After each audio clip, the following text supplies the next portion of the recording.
ସାଧାରଣତନ୍ତ୍ର ଦିବସ ଭାଷଣ।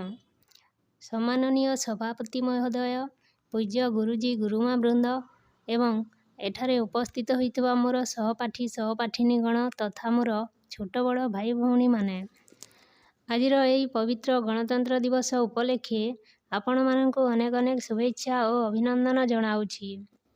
ଆଜି ହେଉଛି 2024 ଜାନୁଆରୀ 26 ତାରିଖ, ଆମ ଭାରତର 75ତମ ଗଣତନ୍ତ୍ର ଦିବସ।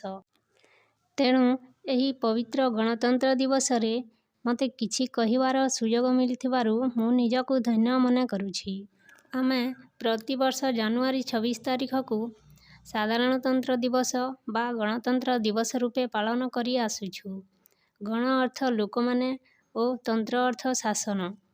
1947 ମସିହା ଅଗଷ୍ଟ 15 ତାରିଖରେ ଆମ ଭାରତ ସ୍ୱାଧୀନ ହୋଇଥିଲା। ହେଲେ ସେ ପର୍ଯ୍ୟନ୍ତ ଆମ ଦେଶର ନିଜର କିଛି ଆଇନ କାନୁନର ବ୍ୟବସ୍ଥା ନଥିଲା।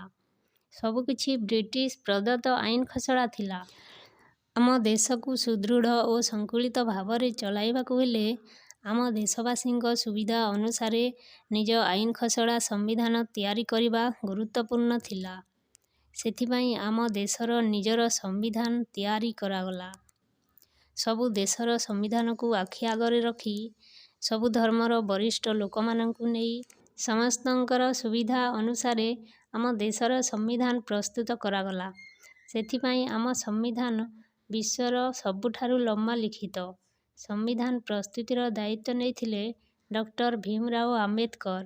ତେଣୁ ତାଙ୍କୁ ସମ୍ବିଧାନର ଜନକ ବୋଲି କୁହାଯାଏ। ଦୀର୍ଘ 2 ବର୍ଷ 11 ମାସ 18 ଦିନର ଅକ୍ଳାନ୍ତ ପରିଶ୍ରମ ପରେ 1949 ମସିହା ନଭେମ୍ବର 26 ତାରିଖ ଦିନ ସମ୍ବିଧାନ ପ୍ରସ୍ତୁତ ହୋଇଗଲା। ହେଲେ 1950 ମସିହା ଜାନୁଆରୀ 26 ତାରିଖରେ ଏହା କାର୍ଯ୍ୟକାରୀ ହେଲା।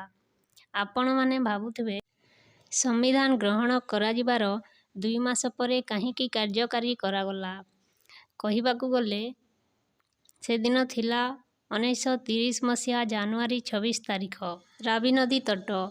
କଂଗ୍ରେସର ଲାହୋର ଅଧିବେଶନ।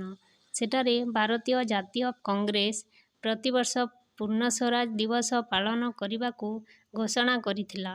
ସେଥିପାଇଁ ଏମିତି ଏକ ଶୁଭ ଦିନକୁ ସ୍ମୃତି କରିବା ପାଇଁ ଜାନୁଆରୀ 26 ତାରିଖରେ କାର୍ଯ୍ୟକାରୀ କରାଗଲା। ଜାନୁଆରୀ 26 ତାରିଖ ଆମ ଭାରତର ଏକ ରାଷ୍ଟ୍ରୀୟ ପର୍ବ। ସେଥିପାଇଁ ଏହି ପର୍ବକୁ ପ୍ରତିବର୍ଷ ଆନନ୍ଦ ଉଲ୍ଲାସର ସହିତ ପାଳନ କରାଯାଏ। ଆମେ ସମସ୍ତେ ଭାରତୀୟ। ଆମ ସମ୍ବିଧାନକୁ ସମ୍ମାନ ଦେବା ଉଚିତ। ଆଜି ଆମେ ଏହି ଜାତୀୟ ପତାକା ତଳେ ଶପଥ ନେବା ଆମ ଦେଶକୁ ରକ୍ଷା କରିବା ଓ ଦେଶ ପାଇଁ ପ୍ରାଣବଳି ଦେଇଥିବା ସେହି ମହାନ ଆତ୍ମାଙ୍କୁ ସମ୍ମାନ କରିବା। ଏତିକି କହି ମୋର ବକ୍ତବ୍ୟ ଶେଷ କରୁଛି। ଜୟ ହିନ୍ଦ, ବନ୍ଦେ ମାତରମ୍।